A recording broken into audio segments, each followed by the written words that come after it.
Baik, Assalamualaikum warahmatullahi wabarakatuh. Alhamdulillahirabbil alamin wassalatu wassalamu ala asyrafil anbiya'i wal mursalin wa ala alihi wa ashabihi ajma'in. Allahumma shalli ala Muhammad wa ala ali Muhammad kama shallaita ala Ibrahim wa ala ali Ibrahim wa barik ala Muhammad wa ala ali Muhammad kama barakta ala Ibrahim wa ala ali Ibrahim fil alamin innaka Hamidum Majid. Wa ba'du. Bapak dan Ibu yang dimuliakan Allah Subhanahu wa taala, alhamdulillah, mari kita senantiasa bersyukur atas limpahan nikmat dan karunia-Nya ini, karena pagi hari ini menjelang siang kita bisa melaksanakan salah satu agenda atau program kita di persiapan pelaksanaan haji umroh, yaitu pembinaan dan pemaparan materi-materi manasik, yang juga mudah-mudahan dengan silaturahim kita ini makin erat ukhuwah Islamiyah kita, ya. Dan apa yang sudah kita siapkan, waktunya, kemudian juga materinya, tenaga, pikiran, tercatat sebagai amal soleh. Amin ya rabbal alamin. Kemudian salawat dan salam tidak lupa mari kita senantiasa sampaikan pada Nabi kita, Nabi Muhammad Rasulullah Sallallahu Alaihi Wasallam, yang telah berhasil membawa umat manusia keluar dari alam jahiliyah, masuk ke dalam satu masa di mana Islam telah menjadi penerang jalan hidup kita semua. Mudah-mudahan Allah menempatkan beliau di tempat yang paling mulia. Amin ya rabbal alamin. Dan juga mudah-mudahan dengan salawat itu tumbuh di dalam diri kita, dalam jiwa kita, semangat, ya, dan keinginan yang kuat untuk selalu beruswah kepada Nabi. Ya, salah satunya adalah bahwa kita melaksanakan perintah dari Allah untuk haji dan umroh, dan tata cara bagaimana haji umroh itu kita mengikuti Nabi Muhammad Rasulullah SAW. Khudhu anni manasikakum. Jadi Nabi bersabda, ambillah cara-cara manasik itu sebagaimana yang telah aku ajarkan. Khudhu anni. Jadi ambil tata cara manasik haji umrah itu, ya, sesuai yang telah aku ajarkan, kata Nabi. Itu disyariatkannya. Jadi benar-benar harus mengacu kepada bagaimana Rasulullah SAW melaksanakan ibadah haji dan umrah. Ya. Berapa kali Bapak Ibu Nabi Muhammad melaksanakan haji? Umroh? Nabi Muhammad SAW itu Bu. Nabi Muhammad itu umrohnya, waalaikumsalam, silakan. Umrohnya 4 kali, hajinya 1 kali. Kan disebutnya haji wada, ya, haji perpisahan, gitu. Jadi Rasulullah itu melaksanakan ibadah haji 1 kali dan disebut dengan haji perpisahan, haji wada, karena terakhir, ya, Rasulullah setelah itu kan wafat Rasulullah, ya. Kalau umrohnya 4 kali, tapi 1 kali tertahan, tidak sampai ke Mekah, ya. Itu yang kemudian melahirkan sejarah perjanjian Hudaybiyah, ya. Jadi Nabi sudah sampai ke Mekah, ya, sudah sampai ke Hudaybiyah. Nah, Hudaybiyah Mekah itu jaraknya 23 kiloan. Dari Hudaybiyah ke Mekah itu jaraknya 23 kilo, makanya Hudaybiyah itu masuk dalam salah satu tempat mikot, Bapak Ibu. Mikot, ya, mengambil niat begitu di Hudaybiyah. Tapi tidak sampai, ya, karena waktu itu Nabi ditolak masuk Mekah oleh kafir Quraisy Mekah, ya, karena Quraisy Mekah waktu itu menganggap bahwa Nabi itu akan mengajak perang, ya, gitu. Padahal Nabi sudah sampaikan bahwa aku dan umatku ini dan orang-orang Muslim dari Madinah ini datang, ya, itu tidak membawa senjata apapun, hanya membawa perbekalan, kata Nabi. Ya, tapi orang-orang Quraisy tidak percaya, ya, sehingga waktu itu akan masuk ke Mekah, ditahan, ditolak, nggak boleh. Nah, kemudian diutuslah, ya, sahabat Nabi Utsman bin Affan untuk melakukan negosiasi. gitu, datang ke kota Mekah, dan sampai malam itu belum nampak kembali. Nah, sehingga cemas ya para sahabat waktu itu bahwa ya Rasulullah, ini kemungkinan Utsman dibunuh. Nah, padahal setelah Isya itu kemudian datang Utsman.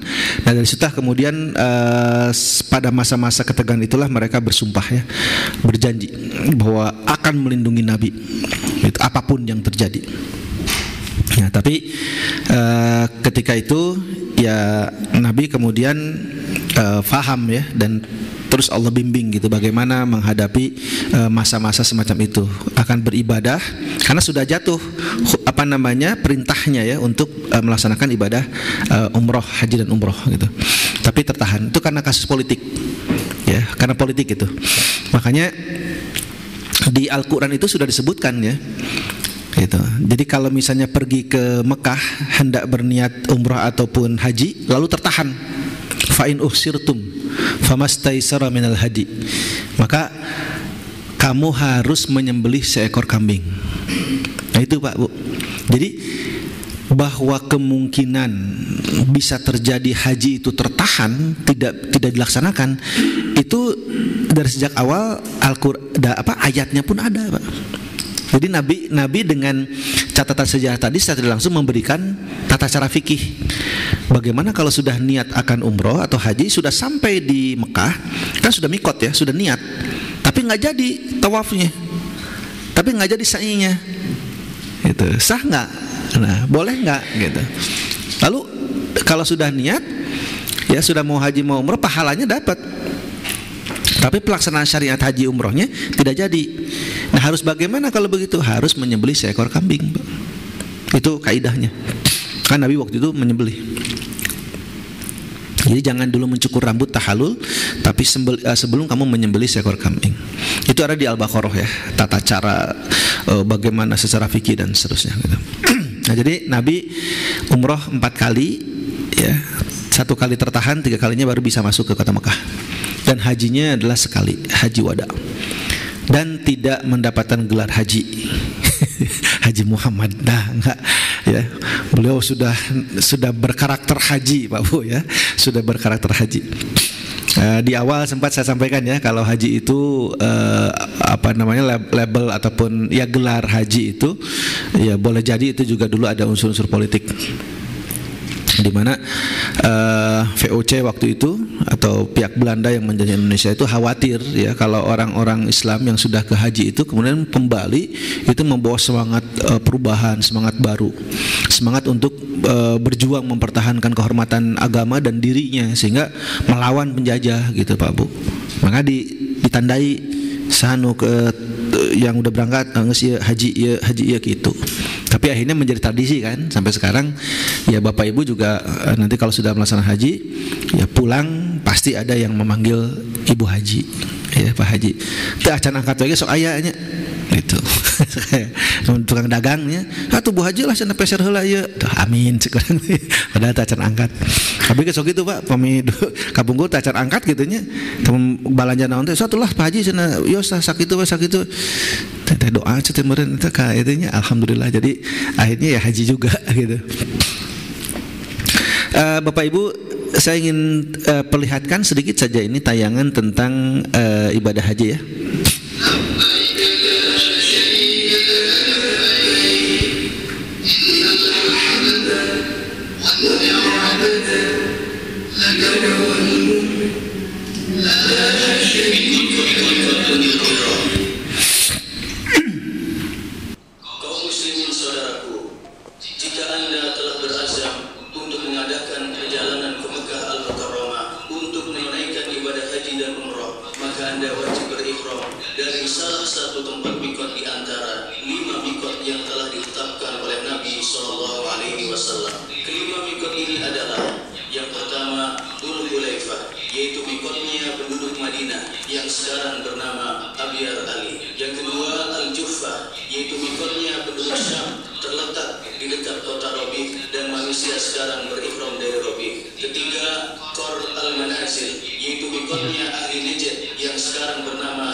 Keempat, Yalamlam, yaitu mikotnya penduduk Yaman dan manusia sekarang berihram mendesak dia. Ini tempat-tempat mikot Bapak Ibu. Kelima, Datu Irq, yaitu mikotnya penduduk Irak. Bagi penduduk Mekah, mereka berihram untuk hajinya dari tempat tinggalnya. Sedangkan untuk umroh, mereka berihram dari Tanim atau dari tempat mana saja yang berada di luar batas tanah haram. Adapun penduduk Jeddah, mereka berihram dari Jeddah. Wajib bagi orang yang melewati salah satu dari mikot-mikot tersebut untuk berihram dari sana bagi orang yang ingin haji dan umroh. Barang siapa yang melewati mikot dengan sengaja dan tidak berihram, maka ia wajib kembali ke mikot dan berihram dari sana, atau ia terkena dam, yaitu kambing yang ia sembelih di Mekah dan ia bagikan kepada orang-orang miskin di sana. Kaum muslimin saudaraku, jika Anda sampai di mikot lewat jalur darat dengan sarana transportasi, mobil dan yang lainnya, maka mandilah dan memakai wangi-wangian jika mudah bagi Anda. Kemudian kenakan 2 helai kain ihram yang putih bersih, yang satu helai Anda pakai sebagai sarung dan yang lain Anda pakai sebagai selendang. Sedangkan bagi wanita boleh memakai pakaian apa saja yang ia kehendaki dengan syarat tidak menampakkan perhiasannya. Setelah itu berniatlah untuk umrah dengan melafazkan labbaika umratan, kupenuhi panggilanmu ya Allah untuk menunaikan umrah. Adapun jika kedatangan Anda melalui jalur laut atau udara, maka sudah ma'ruf sang pilot pesawat atau nahkoda kapal akan mengumumkan kepada para penumpang bahwa mikot sudah dekat, sehingga mereka segera memakai pakaian ihram. Tidak mengapa jika jamaah haji dan umrah telah mengenakan pakaian ihramnya dari rumahnya. Sesampainya di mikot, diumumkan kepada para jamaah yang berada di pesawat atau kapal laut agar mereka membaca talbiyah. Talbiyah dibaca dengan suara keras bagi kaum laki-laki dan suara pelan bagi kaum wanita. Labbaik Allahumma labbaik, labbaik la syarika laka labbaik, innal hamda wan ni'mata laka wal mulk la syarika laka labbaik. Kami ucapkan selamat datang kepada Anda para tetamu Allah di negara pemilik 2 kota suci, yaitu kerajaan Arab Saudi. Labbaik Allahumma. Ya, masih banyak lagi tayangan-tayangannya.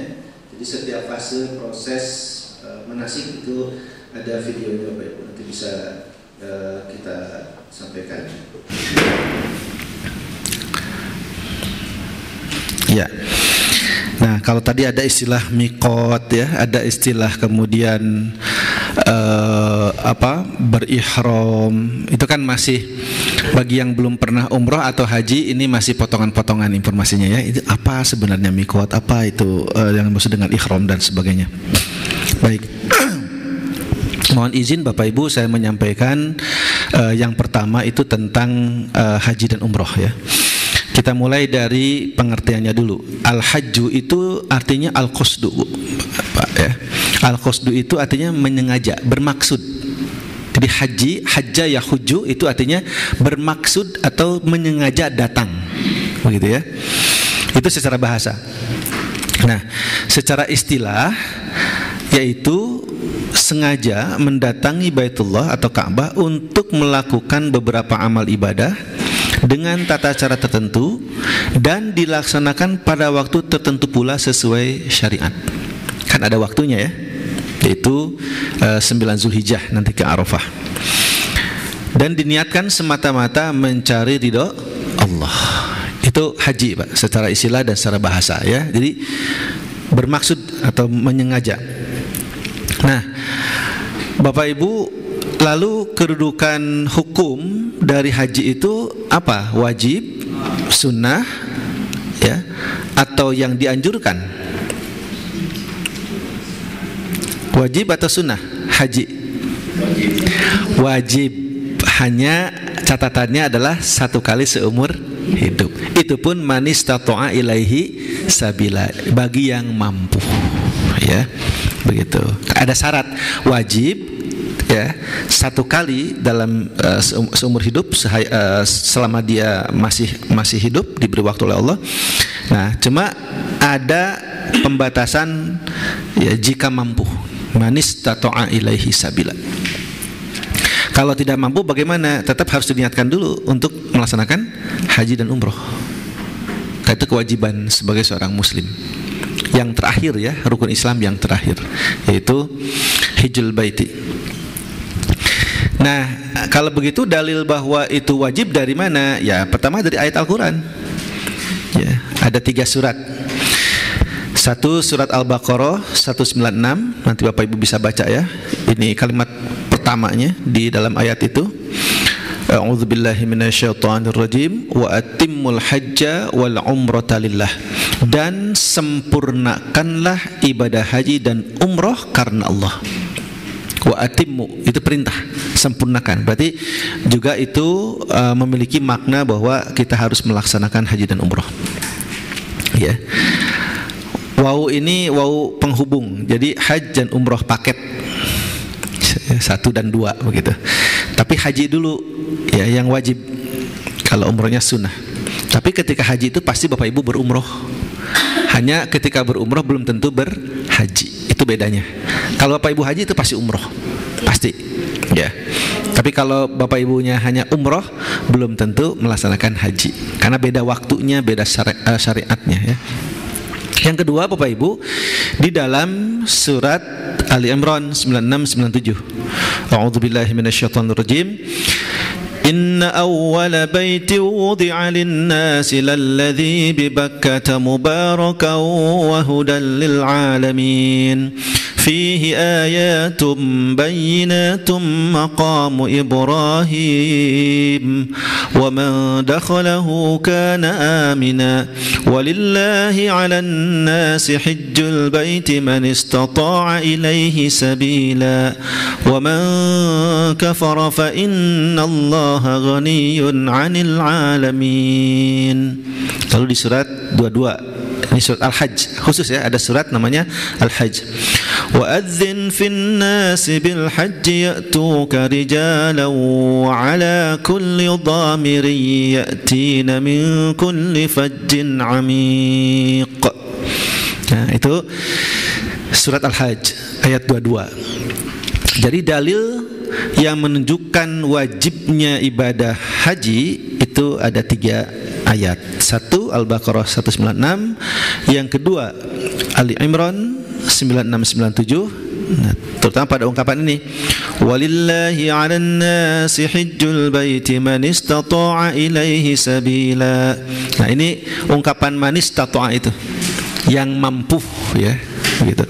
Terakhir baru ini wa'adzin fin nasi bil hajji ya'tuka rijalan wa 'ala kulli dhamir. وعلى كل ضامر يأتين من كل فج عميق. وأذن, dan azankan, syiarkan, gitu Pak ya, suarakan, sampaikan, umumkan. Wa'adzin kayak azan, finnas ya, bil haji pada manusia untuk berhaji. Itu ayatnya ya. Kalau hadis-hadisnya juga banyak ya, dari hadis Nabi gitu. Misalnya al-haji wafdullah, haji itu adalah duta-dutanya Allah ya. Dan banyak lagi hadis tentang haji dan umrah. Nah, ini pengertiannya dulu Bapak Ibu ya, sekali lagi. Jadi haji itu al-qasdu. Nah, kalau umrah, apa itu umrah? Diambil dari kata amaro ya'mur. Secara bahasa artinya meramaikan, memakmurkan. Jadi kata makmur itu dari kata umrah ya, makmur. Kalau bahasa Arab itu pakai ain sih, makmur pakai ain kan, amaro ya'mur ya. Karena kalau pakai hamzah, amaro ya'muru, amar itu perintah atau putusan kalau dalam istilah di apa namanya hukum ya. Nah, tapi ya ejaan Indonesia memang pakai ka, memakmurkan. Kalau bahasa Arab itu pakai ain, jadi memakmurkan, makmur ya, makmur. Jadi umroh diambil dari kata amar ya'mur, memakmurkan.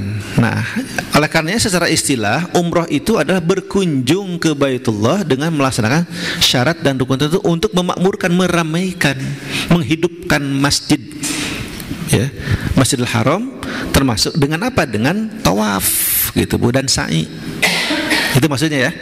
Jadi umroh itu, kalau haji al-qasdu, menyengaja datang. Kalau umroh itu meramaikan. Ya, tapi secara istilah dua-duanya sama, yaitu melaksanakan ibadah dengan cara dan syarat-syarat tertentu. Itu Pak, haji umroh. Nah Bapak Ibu, haji itu ada 3 macam.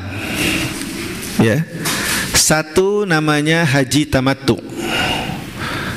Maksudnya gimana haji tamattu itu? Secara teknis, kalau haji tamattu itu kita umroh dulu Pak, baru haji, baru hajian. Jadi melaksanakan umroh terlebih dahulu, terus hajian gitu. Itu namanya haji tamattu. Tamattu itu bersenang-senang, jadi tidak langsung gitu ya.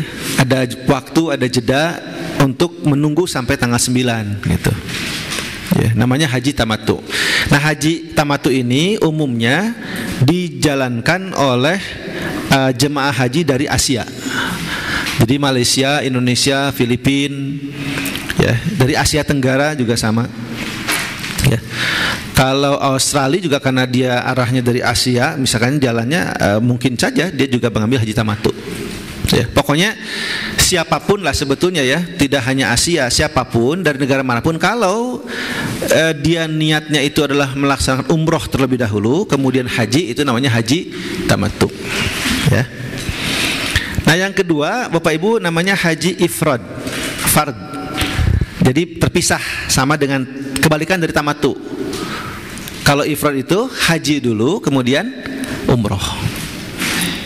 Jadi kayak Bapak Ibu datangnya pas mau hajian aja. Nah, biasanya haji ifrad itu diambil oleh jamaah atau penduduk yang dekat dengan Saudi Arabia, ya, Yaman, ya, dari Qatar, begitu, Kuwait. Jadi negara-negara yang negara Teluk. Ya, jadi mereka datangnya nanti aja pas mau hajian Pak. Jadi haji misalnya tanggal 9 itu mereka ke Arafah ya. Nah mungkin tanggal 6-nya baru datang gitu. Atau tanggal 7 atau 8 mepet 8 datang ke Mekah ya. Itu pagi-pagi, sorenya langsung ke Arafah gitu, atau pagi-paginya ke Arafah. Nah dia berarti mengambil pilihan haji dulu, lalu setelah itu baru umroh. Nanti setelah hajian selesai lempar gitu ya, aman. Nah seminggu kemudian baru umroh, boleh. Atau nah ini yang ketiga, haji qiron.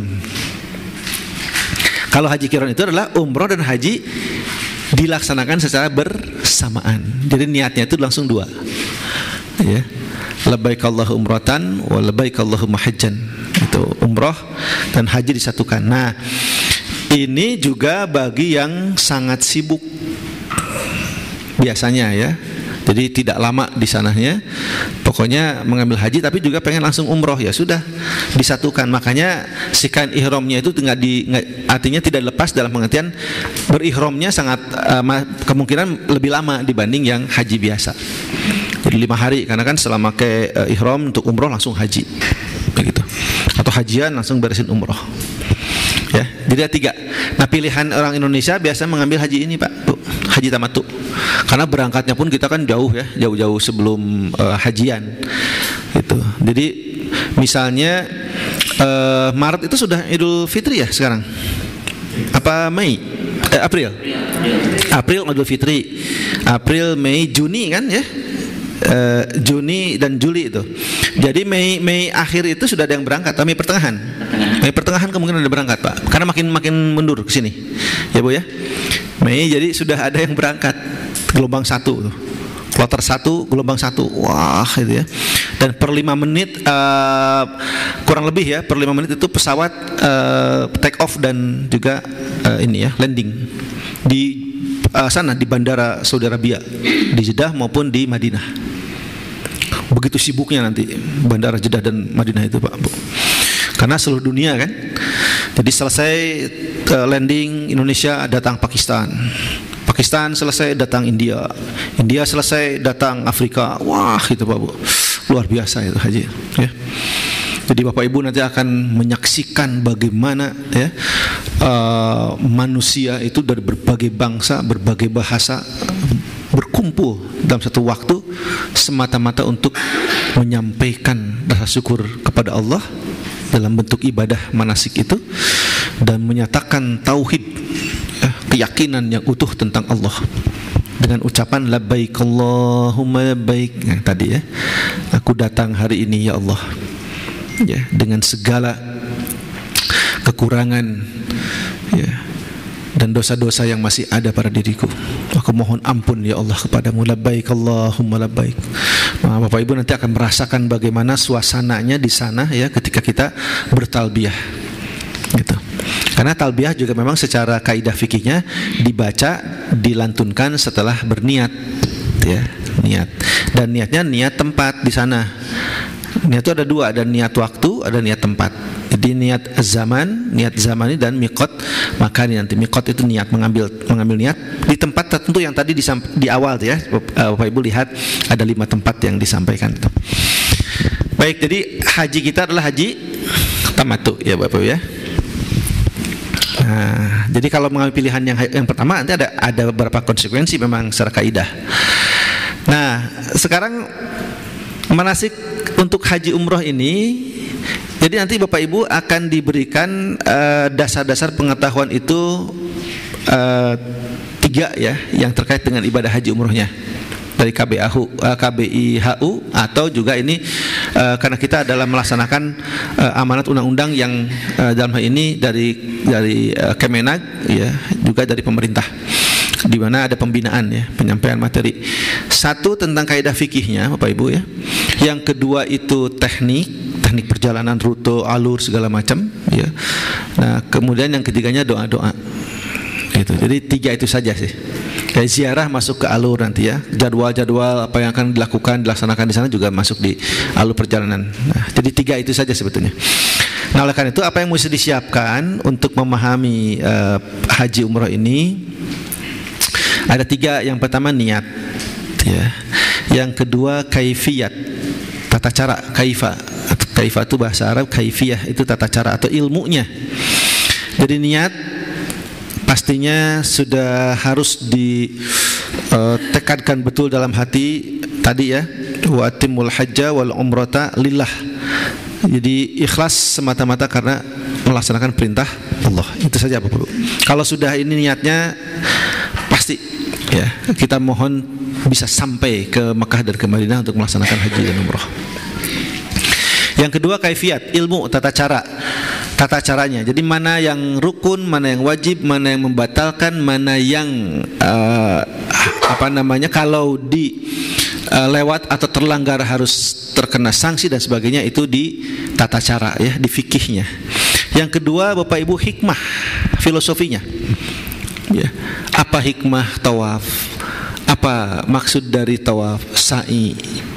Ya, kan bukan sekedar hanya mengelilingi Ka'bah saja gitu. Kalau misalnya kita tidak memahami arti atau maknanya, nanti ya tidak tersambung Pak Bu, tidak terkoneksi gitu ya dengan tauhidnya nanti. Jadi harus dipelajari sejarahnya ya, hikmah-hikmahnya apa. Bahwa misalnya ya, tawaf itu adalah bentuk ketaatan dan kepatuhan. Ya. Jadi setiap kali kita berputar itu maknanya bahwa satukanlah diri kita dengan syariat yang Allah tetapkan. Kan pada saat Bapak Ibu nanti bertawaf, zikir yang kita baca ya, subhanallah walhamdulillah wala ilaha illallah wallahu akbar ya, la haula wala quwwata illa billahi aliyyil azim. Itu bacaan zikirnya. Tapi niat dan pikiran kita tersambung. Ya Allah, aku tetapkan, aku pilih hari ini untuk memulai hidup ini di bawah naungan syariat-Mu. Begitu. Aku akan berusaha ya Allah memilih dan memilah mana yang halal dan mana yang haram. Aku tinggalkan yang haram dan aku ambil yang halal. Ya Allah, hari ini aku berniat, berjanji. Wah, begitu Bapak Ibu pada saat tawaf itu ya. Jadi subhanallah walhamdulillah wala ilaha illallah wallahu akbar. Begitu. Lalu memohon pada Allah. Itu tawaf. Jadi ketaatan, kepatuhan, spiritual ya. Dunia metafisik itu digambarkan itu di tawaf. bahwa alam semesta ini memiliki sunatullah yang tidak semua kita pahami. Ya. Ada aturan ketika kita tawaf, orang tawaf itu kemudian jadi sembuh sakitnya. Ya kalau ngukurnya akal gitu ya, bagaimana bisa dia sakit tapi bisa sembuh karena hanya tawaf. Nah itu tuh dunia yang harus diterjemahkan, dicari sambungannya ya, bahwa Allah itu memiliki hak ya atas irodahnya, gitu, atas kekuasaannya itu menetapkan satu urusan. Gitu. Penelitiannya Bapak Ibu, kenapa pada saat orang sakit itu bisa sembuh katanya ketika tawaf? Karena energinya. Ya, ternyata Quran itu dipandang mampu menyembuhkan penyakit, baik penyakit hati maupun penyakit fisik. Ya. Jadi kata para ulama, para ahli tafsir mengatakan bahwa syifaun, Quran itu syifa. Ya. Kan di dalam surat Yunus 57 itu ya dijelaskan. Gitu. Qad ja'atkum ya ayyuhan nasu qad ja'atkum mau'izatun min rabbikum wa syifaun ya wa hudal linnas. Gitu. Jadi Quran itu sebagai obat. Nah, bagaimana bisa Quran kemudian mengobati secara fisik? Nah, ternyata prosesnya bukan seperti medis. Kalau medis mah kan ada obat, ada kapsul, ada tablet kita minum. Syariatnya ya, jalannya kemudian karena sudah penelitian, sudah para ahli dokter, nah itu ada kesembuhan. Ya. Tapi kalau Quran itu dari suara. Karena penelitiannya bahwa suara itu bisa Bapak Ibu membantu mempercepat proses pemulihan, apalagi Quran. Jadi manusia itu dipengaruhi oleh gelombang suara, ya, oleh gelombang radio, gitu ya, itu. Jadi ada gelombang elektromagnetik. Makanya kalau orang misalkan diberikan semangat, kenapa menjadi bisa? Ya karena pengaruh. Nah Quran itu kalau sudah masuk ke telinga, ya dari suara itu berubah jadi cahaya, Bu. Jadi di otak itu cahaya berkelap-kelip, ya. Dan karena itu adalah Quran, ya, maka tubuh ini sudah paham apa yang dibacakan untuk dirinya, gitu. Karena tubuh ini sudah muslim, sudah tunduk. Semua struktur bagian tubuh kita ini dari sel, neuron, wah pokoknya segala macam, ya, termasuk enzim, hormon itu sudah menyesuaikan diri. Makanya ketika kita baca makhrajnya tepat, itu berpengaruh kepada sistem pernafasan kita, jantung, detak jantung kita, ya, gerakan aliran darah. Begitu menurut para ahli. Gitu. Jadi kemungkinan itu menyembuhkan bisa karena energi suara itu. Ya, seperti orang dikasih semangat kan berubah, gitu ya, dari suara. Nah, bukan berarti Quran disobek lalu diminum airnya, bukan Bu ya. Itu nggak boleh. Kan begitu caranya. Itu medis. Ada obat tersendiri khusus ya. Jalannya Allah tetapkan begitu sunatullahnya. Tapi ada juga sunatullah yang lain, yaitu mendengar Quran itu bisa mempercepat proses pemulihan. Begitu maksudnya. Ya. Nah, makanya bisa sembuh orang yang sakit itu pada saat tawaf. Ya karena energinya luar biasa. Di situ nggak ada yang bicara lain-lain kecuali baca Quran, doa, zikir. Gitu. Ya. Dan itu diwariskan Bapak Ibu oleh para nabi dulu. Jadi gini Bapak Ibu, sebetulnya Ka'bah itu, nah kalau tadi dinyatakan bahwa inna awwala baiti wudi'a lalladzi bi Bakkah mubarakah wa hudal lil alamin di ayat 3 ya, 96 itu, bahwa rumah yang pertama kali, rumah ibadah yang pertama-tama kali diciptakan Allah itu adalah Ka'bah. Jadi sebelum di dunia ini ada bangunan yang lain Bapak Ibu, masih kosong, itu Ka'bah sudah ada. Oleh karena ketika Nabi Adam itu sedang tawaf, jadi Nabi Adam juga tawaf, cuma Ka'bahnya baru berbentuk gundukan batu. Nah ketika Nabi Adam tawaf, ya, dalam Tarikh Al-Anbiya disebutkan malaikat datang, wahai Adam, sedang apa engkau? Kata Nabi Adam, aku sedang bertawaf melaksanakan perintah Tuhanku. Ya. Nah, terus malaikat menjawab, sesungguhnya kami para malaikat telah bertawaf 2000 tahun sebelum engkau datang. Jadi sudah lama gitu. Jadi kata malaikat, kami sudah tawaf 2000 tahun sebelum engkau. Nabi Adam tanya, apa yang kau baca? Gitu. Subhanallah. Nah, lalu kata Nabi Adam, aku tambahkan dengan walhamdulillah. Jadilah subhanallah walhamdulillah. Nanti pas Nabi Ibrahim alaihissalam tawaf juga sama, didatangi malaikat. Wahai Ibrahim, sedang apa engkau? Aku sedang tawaf melaksanakan perintah Tuhanku. Sesungguhnya moyangmu Adam sudah bertawaf dan kami sudah bertawaf 2000 tahun sebelum moyangmu Adam. Apa yang kau baca? Kan salah satu pengajaran malaikat terhadap Nabi itu begitu, tanya jawab. Apa yang kau baca? Aku membaca subhanallah, kemudian moyangmu Adam membaca walhamdulillah. Barulah Nabi Ibrahim menambahkan wala ilaha illallah, Allahu akbar. Nah, di masa Nabi Muhammad baru disempurnakan dengan wala haula wala quwwata illa billah. Jadi bacaannya itu ya, zikir tauhid itu doa-doa yang ibu hafal saja, yang bapak hafal saja ya. Karena tidak ada doa khusus, putaran pertama harus apa doa, enggak. Bebas ya. Yang ibu bapak hafal saja doanya. Jadi memudahkan, meringankan. Bahkan kalaupun tidak tahu bahasa Arabnya, pakai bahasa Indonesia atau pakai ini aja ya, bahasa Inggris. Kalau tahu, kalau bisa mengalir ke bahasa Inggris, bahasa, kalau nggak bisa bahasa Arab. Jadi berdoa bukan membaca doa, tapi berdoa. Gitu. Itu boleh, Pak. Ya, tidak ada doa khusus kok. Tapi zikirnya itu sama.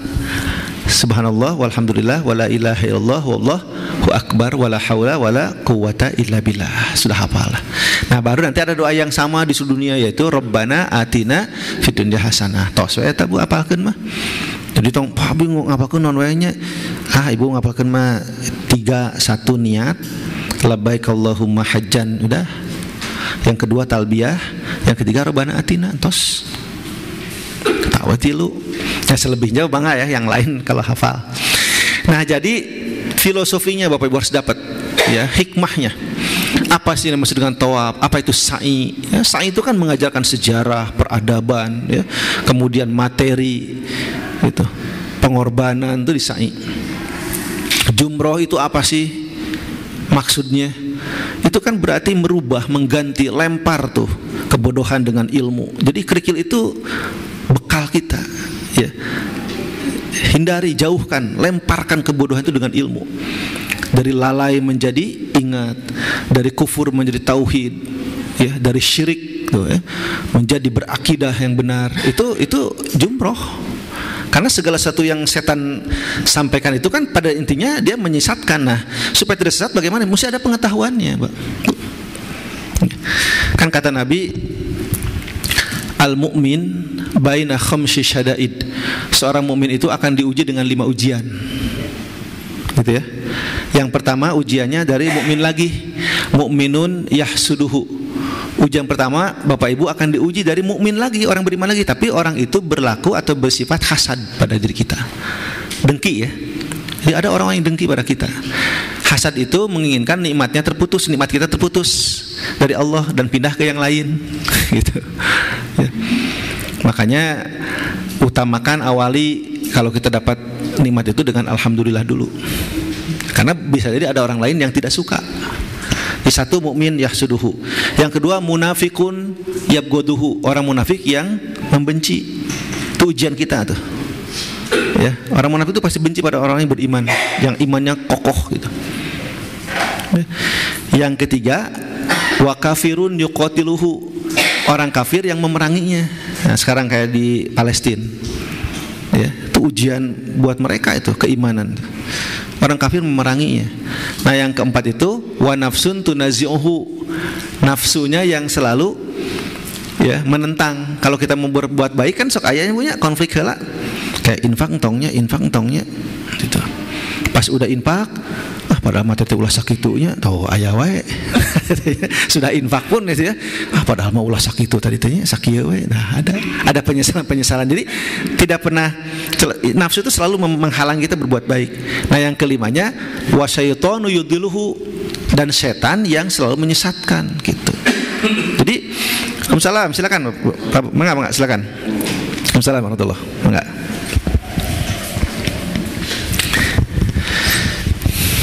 Silakan Bu. Ini sama calon-calon haji generasi nanti ya. Ada anak-anak ini calon haji generasi nanti. Nah, jadi itu makna ketika kita melempar Bapak Ibu ya. Jadi setan itu nggak mungkin menang bagi orang yang dalam dirinya ada ikhlas, ada keyakinan yang kokoh tentang tauhid. Itu nggak bakal bisa. Tapi sekarang berusaha selalu, karena tadi dalam hadisnya itu 5 loh Bu, Pak ya, yang akan diujikan pada kita itu Dia orang munafiknya, orang mukminnya, orang kafirnya, belum nafsunya, belum setannya, 5, bayangkan. Luar biasa ya, seorang mukmin itu mendapat penghargaan jika benar-benar dia ikhlas beribadah, beriman, itu pahala surga itu sudah dijanjikan untuknya. Gitu. Nah, jadi filosofinya ya, kalau Bapak Ibu nanti ziarah ke Gua Hiro, tangkap ya sejarahnya, konteksnya itu gimana. Ya Allah, ini wahyu pertama turun di tempat ini ya, mencerahkan, membuka pikiran, jalan ya, hidup. Karena Iqra, bacalah olehmu, bacalah semesta ini. Oh, jadi kita ini setiap saat diharuskan untuk bertadabur ya. Kita tiap hari tadabur Pak Bu, dengan peristiwa-peristiwa alam, peristiwa-peristiwa sosial, itu tadabur, mencermati ya, memahami. Lalu tafakur, nanti mengambil ibroh, pelajaran-pelajaran. Apa sih pelajaran yang bisa diambil dari kondisi ini, dari ujian ini. Baru takorub, nanti mendekat pada Allah gitu. Jadi 3 tuh. Nah, filosofinya mesti dapat dulu. Karena kalau misalnya ke sana jangan sampai terkesan nanti hanya traveling atau jadinya refreshing aja gitu ya. Apalagi misalkan Bapak Ibu kurang memahami kaidah fikih, sehingga mana yang membatalkan, mana yang mengurangi pahala itu nggak tahu ya gitu. Nah, jangan sampai demikian. Termasuk nanti tempat-tempat bersejarah Bapak Ibu ya. Jadi nanti di Mekah akan ada ziarahnya, di Madinah juga akan ada ziarahnya ya. Nah, itu tempat bersejarahnya nanti dipahami ya. Ada kuburan para sahabat katanya Baqi al-Gharqad. Jadi menandakan bahwa nggak bohong kok Bu, Islam itu, Nabi itu ada, nggak bohong, ada makamnya ya. Nabi Ibrahim itu ada, ini peninggalannya gitu loh. Tadi kan diungkapkan fihi ayatum bayyinatum maqam Ibrahim. Di dalamnya ada tanda-tanda kebesaran Allah ya, dan juga peninggalan-peninggalan dari Nabi Ibrahim. Itu Ka'bah itu kan peninggalan ya, yang dibangun oleh Nabi Ibrahim dulunya. Nah, jadi satu niat, yang kedua kaifiat, tata cara. Ya minimal Bapak Ibu tahulah mana yang rukun dalam ibadah haji, mana yang wajib dan seterusnya ya. Sehingga nanti kalau sudah tahu, ibadahnya menjadi benar. Karena ibadah Pak ya, tanpa ilmu itu bisa tertolak. Ya. Ibadah tanpa ilmu itu bisa tertolak. Kan iman tanpa ilmu tidak kokoh. Ilmu tanpa iman rapuh. Ya, iman begitu, dan ilmu tanpa amal bohong. Tapi amal tanpa ilmu nggak berkualitas nantinya. Ya. Saya siap tawaf ya, kuat lah, misalnya 40 putaran. Dan tidak ada kan 40. Kaidahnya juga hanya 7. Jadi kalau misalnya ada yang memutari Ka'bah lebih dari itu dipertanyakan. Sebab ada Bapak Ibu yang punya keyakinan hal-hal tertentu, misalnya ya, tawafnya 100 putaran. Ada itu. Ya. Ketika saya haji bertemu dengan satu ya, orang-orang yang punya keyakinan tawaf itu 100 putaran. Gitu. Terus saya tanya kan, hadisnya apa Pak? Gitu. Kok 100 putaran? Gitu. Seingat saya ya tawaf itu 7 putaran. Enggak Pak, 100. Karena untuk ini ya silakan. Jadi ada keyakinan tertentu. Nah, itu yang nggak boleh ya. Karena di sini ilmu itu penting ya. Jadi kaifiat. Nah, yang terakhir zadat. Zadat itu bekal ya, bekal. Bekalnya apa? Wa tazawwadu fa inna khairaz zadit taqwa. Itu masih di surah Al-Baqarah ya, 197-nya gitu. Bersamaan dengan bahwa orang-orang yang akan melaksanakan ibadah haji itu tidak boleh rafas, fusuk dan jidal. Itu larangannya kan, tidak boleh berbuat rafas ya, yang mengarah pada pornografi, kemudian fusuk, berbuat fasik, menghina ya, menipu dan sebagainya. Lalu juga yang terakhir adalah jidal, berbantah-bantah atau berkelahi dan sebagainya. Itu larangan-larangan ketika berihram, nanti dalam aspek fikihnya ya. Tapi di situ ada ungkapan wa tazawwadu fa inna khairaz zadi taqwa wattaquni ya ulil albab, itu terakhir. Jadi bekal. Nah, bekalnya itu apa? Takwa. Takwa itu apa? Ya di dalamnya ada syukur, ada sabar dan istighfar. Bapak Ibu, Menurut Ibnu Qayyim al-Jauzi, hidup manusia itu tidak akan keluar dari 3 pilar ini, 3 poros ini: syukur, sabar, istighfar, katanya gitu. Tidak akan keluar dari 3 itu. Ya. Ada waktu, ada masa di mana kita ini mendapatkan banyak nikmat, sehat, anak-anak kuliah, belajar itu baik, ya. Anak-anak bisa bekerja lancar, kita sehat, rezekinya bertambah. Ada kalanya waktu yang kita dapat seperti itu, semuanya serba mudah, ya. Urusannya lancar, wah bisa akses ini macam-macam. Nah, pada kondisi itu maka pilihan yang diambil oleh kita selaku muslim dan hamba Allah adalah bersyukur. Nah, kalau tidak dalam situasi yang pertama, kemungkinan di yang kedua kita diuji dengan kehilangan, kekurangan, ya, begitu, dengan kesempitan, keterbatasan. Nah, kemarin bisnisnya lancar, beruntung, tapi untuk tahun ini ternyata ada masalah, sulit, bla bla bla, gitu ya. Nah, pada saat situasi seperti itu, maka kita harus bersabar, gitu. Ya. Ada rukun sabarnya apa? Di antaranya, ya, hatinya itu menerima, gitu ya. Yang kedua, mulutnya terjaga, dan yang ketiga juga perbuatannya terjaga. Jangan sampai mulutnya mengucapkan sabar tapi bari najong piring, jelas nyalah pokoknya orang tarima alungkon gujret gitu.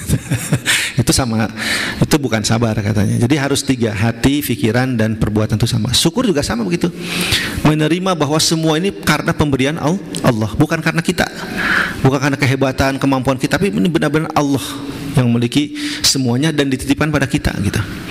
Nah, jadi kalau tidak dalam situasi yang pertama, mungkin yang kedua Bapak Ibu diuji, Bapak Ibu, ya. Nah, maka bersabar. Nah, kalau tidak dalam situasi pertama dan kedua, kemungkinan kita sedang berbuat khilaf, melakukan dosa, maksiat. Maka pilihan yang harus dilakukan adalah segera beristighfar. Jadi tahmid, ya, dan istighfar serta mengucap subhanallah. Begitu Bapak Ibu. Jadi 3 ini. Karena nanti ujian-ujian buat Bapak Ibu itu bukan di soal-soal ibadahnya, ya. Tawaf 7 putaran tetap, sa'i ya bolak-balik 7 kali, ya. Itu bisa diatasi. Yang mungkin jadi ujian buat Bapak Ibu itu nanti adalah prosesnya. Turun dari bandara, antri makan misalnya, ya, belum tersedia, telat, hal-hal begitunya Pak Bu, ya. Pulang di Masjidil Haram sena leungit. Bapak Ibu bisa jadi itu, bahkan sering terjadi. Pertama, ya, karena kita lupa menyimpan tempat sendalnya, karena kan itu sampai 1000 lebih rak itu di dalam ada, jadi kita nggak ingat. Jadi masuk lewat mana, pertama kali ke Masjidil Haram itu keluar dari pintu mana, itu bisa jadi salah. Kan hampir 100 pintu Masjidil Haram itu. Apalagi kalau kita sudah banyak ini, ya, sering lupa gitu, itu harus didampingi, ya. Kemungkinannya begitu. Atau dia salah nyimpen, harusnya di rak disimpan di luar. Kan suka ada pembersih yang bersih-bersih itu. Nah, dia nggak mau tahu itu, dibersihin aja pokoknya, karena itu sudah dilarang boleh di tempat ini, gitu. Jadi bisa hilang. Gitu. Jadi hilangnya bukan karena kemudian ada orang lain nyuri, gitu ya. Kemungkinan dia lupa. Tapi suka juga ada yang mungkin dia lupa salah pakai, ada Bu. Itu.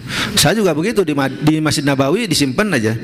Mudah-mudahan nggak hilang gitu. Dan niat itu pas keluar mana sendal gitu nggak ada. Kayaknya ketukar nih. Tapi kalau kita mau pakai yang itu kan kita juga nggak ini, ya. Aduh, ini nggak bener gitu, ngambil yang orang juga gitu. Akhirnya saya tungguin itu sampai hari kedua baru ada lagi di rak itu. Oh, berarti ada salah, orang yang salah ngambil gitu. Nah, jadi bekal yang paling yang paling hebat, ya, untuk kita siapkan menjelang melaksanakan haji itu adalah takwa, Bapak Ibu. Ya, ada. Makanya kan dari mulai sekarang kita bertalbiyah supaya nanti sama Bu. Jadi menyesuaikan headsnya dulu gitu. Jangan sampai nanti di sini di sana bersyukur tapi di sininya kurang bersyukur gitu. Kayaknya harus nyambung Mekah. Kan Mekah itu di sini adanya Bapak Ibu. Di hati itu sudah ada Mekah. Ya, kalau kita mau sholat kemana kita arahkan? Kan ke Mekah. Di hati itu sudah ada Mekah sebetulnya. Ya. zadat, nah bekal. Nanti setelah bekal baru bekal. Dolar, real, ya, rupiah, nah itu bekal. Jadi ada bekal, pisahkan. Ya. Nah, berapa sih yang mesti dibawa ke sana nanti bekalnya? Itu mah ya, silakan saja ya. Mau 1 juta, mau 2 juta juga nggak apa-apa kok. Bahkan nggak ada bekal pun nggak apa-apa. Kan nanti dikasih sama pemerintah. Bukan dikasih sih, dikembalikan. Sebenarnya itu uang kita, Bapak Ibu ya. Uang kita, uang ONH, maksudnya uang BPIH yang haji itu. Nah, itu ada memang gitu alokasi yang itu dikembalikan kepada kita untuk apa? Untuk biaya hidup di sana. Makan minum sih sudah ada, cuma pilih orang teh yang jajan kan bosen Mbak Bu ya. Hari pertama 2-3 hari pertama mah makan teh asa enak we gitu. Walaupun bumbunya bumbu India gitu ya, makanan itu. Tapi pas udah mulai 10 hari udah inget sambal terasi orang tehnya. Akhirnya didorong ku Indomie deui we, Indomie deui didorong da eta lidahnya udah begitu. Sering Bu itu ya. Saya juga merasakan hal yang sama. Awalnya ini nafsu makan bagus tapi kadang gitu. Bumbu asa tepati pas ya, bumbu India gitu kan. Karena beda, mau nasi goreng, mau apa beda pasti gitu. Bumbunya nggak sama. Jadi ujung-ujungnya teh kata mah ayah iya Bu, di hotel itu ada bukan kantin lah mungkin ya Pak ya. Bukan kantin sih, tapi memang suka ada ini ya kerjasama mungkin ya. Penduduk itu jualan Mbak Bu di hotel itu. Ada. Jadi ada nasi. Nah, makanya yang masaknya orang-orang Indonesia. Ya, sayur asem, asin, aya urap. Itu kan jadi jajan we hayo, tapi kan lumayan Pak Bu. Ya, bala-bala itu 3 real. 1 real 4.000. Nya otak rewas pas 2 seberapa Bu? 2 genep real. Astagfirullahaladzim. Jadi ikhlas gitu tuh. Ya. Saya suka tanya, Bu, telur berapa ini? Telur 3 real, kenapa? Bala-bala 3 real, 2 real atau Bu imunya bala-balanya sok ya 2 real gitu ya. Ya telur. Jadi bala-bala 3 real, bensin setengah real. Lebih murah bensin di situ mah Bu. Ya. Nyapa bensin. Jangan usah kenapa tuh di situ ngumpulkan bensin ya sok we ku ibu cenah ka Indonesia tiasa mah gitu. Ya kan? Di dia Bu, paknya 1 jeligen tuh air Zam-Zam ada yang 100.000, 700.000, yang paling murah 100.000. Ke pasar baru Zam-Zam. Itu mah kan tuh kasih tuh kan teh. Di situ mah bebas Bapak Ibu. Di kamar-kamar tuh Bu tiap hari itu si Arab itu datangnya, ya petugas-petugasnya. Bro, syahada Muhammad ini naon dia? Ada Zam-Zam. Roh, ambil. Jibli ada Zam-Zam bagikun. Sampai ka Zam-Zam teh Bu dibuat kopi atau udah maksudnya batu geus loba. Nggak setiap hari teh. Jadi bebas Bu. Jadi namanya orang teh pas aya nu hajian umroh, Bapak Ibu Zam-Zam sakit tuh. Gitu aduh kurang keneh Pak. Itu mah bebas Bu. Ya.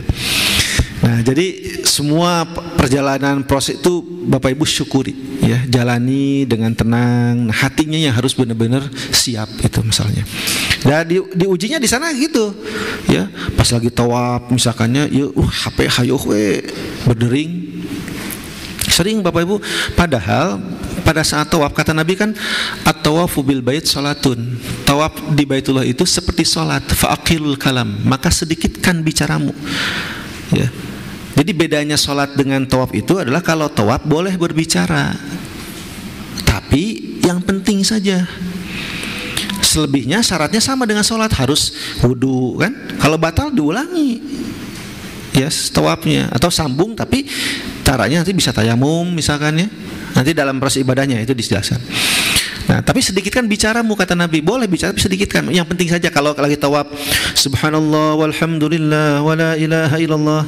Terus saya ibutin aras, hari ibu itu ini di mana? Oh di Pengker, tos gitu engko. Ibu Lilis di mana? Ayah Bu, sareng ibu ieu duaan gitu, aman. Saya pembimbing suka nanya, Pak Ahmad paling mana Bu? Pak Ahmad ayah kenapa di Pengker sareng Pak? Oh ya, aman gitu. Boleh. Ya, atau ke tawaf teh subhanallah Bu, ieu teh kagenep apa kalima? Lantas bingungnya, buah itu teh sabaraha gitu. Pas subhanallah itu kalima apa kegenepnya? Terus nanya, Pak ini 6 apa 5? 5 Pak, gitu. Betul? Yakin saya harus nolak?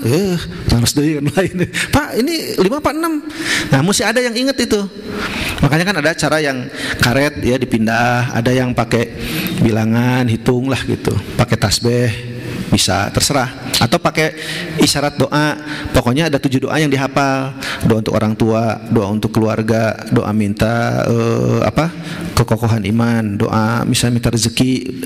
Nah, hitung pas 7-nya, oh ini doa terakhir gitu. Ya ada cara. Tapi harus benar-benar ingat Pak, jangan sampai nanti kalau mah kagenep dukanya abis tengetang. Jadi karena bisa lebih bisa kurang bisa gitu. Nah itu boleh nanya, tidak batal gitu. Itu bedanya tawaf dengan sholat ya. Nah jadi ilmu, tata cara, hikmah, tempat yang bersejarah, lalu bekalnya adalah takwa dan segala macam. Ya bekalnya tadi itu mah uang, nanti dikasih. Cuman kalau dulu Bapak Ibu kita dapat itu pengembali uang ya, uang living cost bahasanya itu 1.500 real tahun 2018. Tahun 2023 22 terakhir saya tuh. Nah 2023 sahur nama terus dikirangan jantan 750 real. Ya. Terus makin naik biaya gitu. Ya. Tapi fasilitas memang ditambah, diantaranya di Arafah itu sekarang ada kasur ya, sleeping bag yang kecil itu, sama ada selimut. Terus juga di Arafah itu untuk AC sudah permanen, saya lihat ya, sudah bagus gitu. Tendanya juga sudah kokoh. Dulu makan masih tenda biasa Bu, tenda pramuka gitu. Mentah pas ayah badai itu angin, wah, iya rusak. Ya, ingat saja 2015 saja, kebetulan bareng saya Pak Ustadz Deden 2015 itu. Pas ayah badai ya angin gede gitu di Arafah, wah itu tenda-tenda pada rubuh Pak, ditahan gini nggak kuat, udah Pak lepas aja Pak lepas. Jadi kita ngungsi di toilet ya nungguan. Sementara tugasnya wah nancep-nancepin lagi gitu. Nah pas sudah agak malam jam 11-an udah selesai, kita masuk lagi ke tenda. Terus udah gitu besoknya panas sekali, AC-nya putus, nggak nyala gitu. Wah ya, dibuka tenda teh supaya udara kan keluar masuk gitu ya, seger. Panasnya hampir 50 derajat waktu itu ya. Sendal teh mengkerut Bu, sendal jepit. Pas abi pada keluar teh, mana sendal teh itu usaha teh asa kecil-kecil teh. Oh iya mengkerut Pak, pakai sendal. Pakai payung kayaknya padanya teu ieu lah, alungkeun paling panas pisan. Jadi mampet hidung teh Bu. Ya. Nah itu jadi fisik, lebih ke situ sebetulnya ujian-ujian itu lebih ke soal fisik, soal teknis ya. Ibadah-ibadahnya mah insya Allah Bu tidak akan sulit ya, begitu yakin. Nah jadi mesti ada bekal takwa atau syukur sabar istighfar itu begitu. Nah Bapak Ibu kita sambung langsung ke tertib umroh, karena kita umroh dulu ya. Tadi kan tamattu, umroh dulu baru haji. Nah tertib umroh itu apa saja? 1. Mandi ihram. 2. Berpakaian ihram. 3. Niat ya. 4. Tawaf. Kemudian sa'i dan tahallul. Nah yang harus Bapak Ibu pahami itu adalah kedudukan hukum dari manasik. Ada yang sunat, ada yang wajib, ada yang rukun. Jadi ada 3 istilah ya, rukun, wajib, dan sunnah. Sekali lagi Bapak Ibu apa saja? Rukun, wajib, sunnah. Nah jadi Bapak Ibu harus tahu mana yang rukun, mana yang wajib, mana yang sunnah, itu aja. Kalau sunnah dikerjakan berpahala ya, dan baik gitu. Sebaiknya dikerjakan gitulah. Apa saja? Mandi. Jadi sebelum Bapak Ibu nanti berikhram, Bapak sebelum mengenakan kain ihram yang 2 helai lembar ini, itu mandi dulu. Tapi ini sunnah. Apa moal ibakelah? Mah enggak. Ngan jadi haji bau engke. Haji bau. Mandi dulu lah ya. Kan keringat segala macam itu mandi dulu. Nah setelah mandi itu sunat. Mandinya bagaimana caranya? Seperti mandi wajib. Bapak Ibu udah tahu kan mandi wajib ya. Wudu dulu, kemudian baru mandi. Mandi besar. Tapi niatkan, niat saya mandi untuk ihram lillahi ta'ala.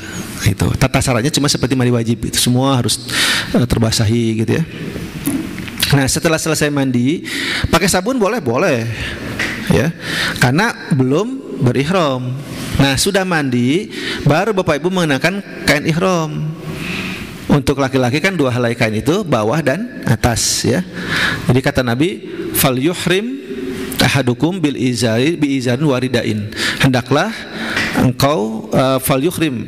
Jadi hendaklah engkau yang berihram atau akan melaksanakan ihram itu mengenakan 2 helai kain. Izar warida. Rida itu bagian atas, izar bagian bawah. 2 helai kain. Ya, dan untuk laki-laki itu adalah putih warnanya. Ya, jadi kain ihram ini yang putih ini. Pak boleh nggak pakai batik? Boleh, tapi kena dam nanti.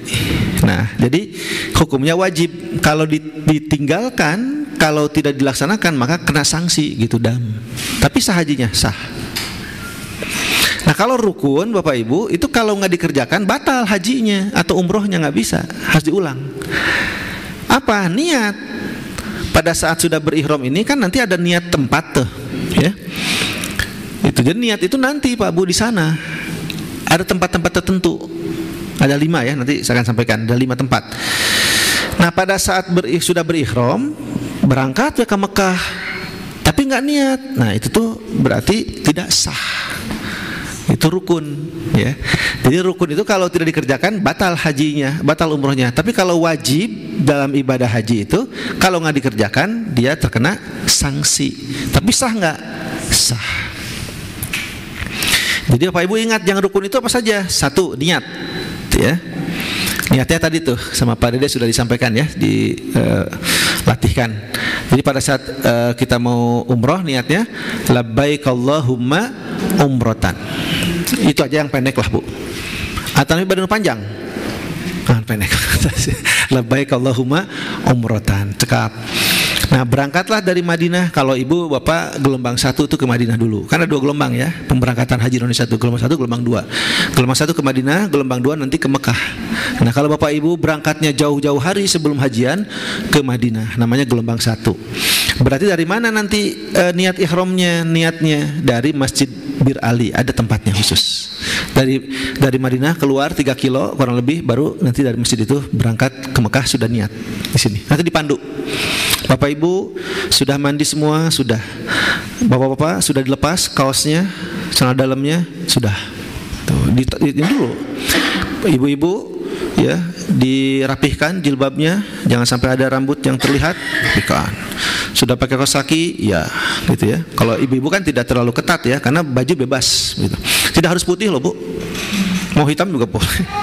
Mau hijau juga boleh, cuma umum ya untuk Indonesia itu semuanya putih biasanya gitu. Padahal boleh sebenarnya yang lain juga. Karena tidak ada kewajiban tersendiri. Kalau laki-laki ya yang putih itu.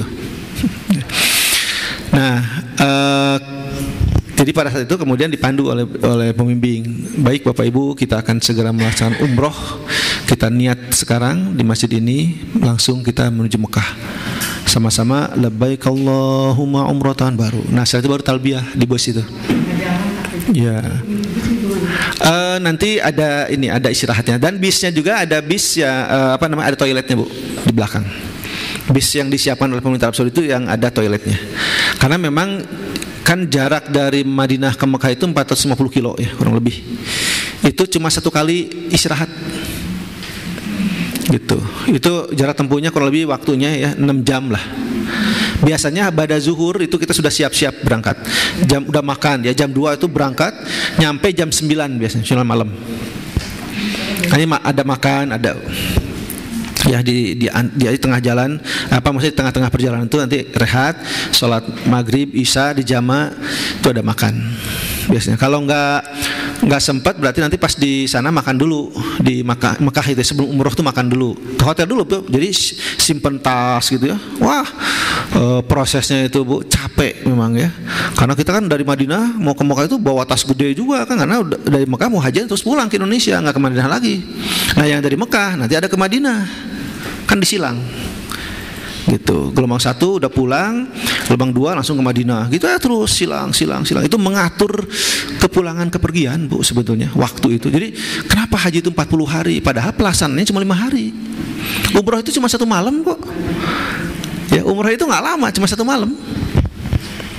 Gitu. Nah, cuma proses-proses itu, Bu, yang lama itu nungguin checkpoint ya, nanti hotel bagi kamar nunggu juga. Atau bayangkan ratusan ribu. Sekarang satu kloter tuh 400-an ya.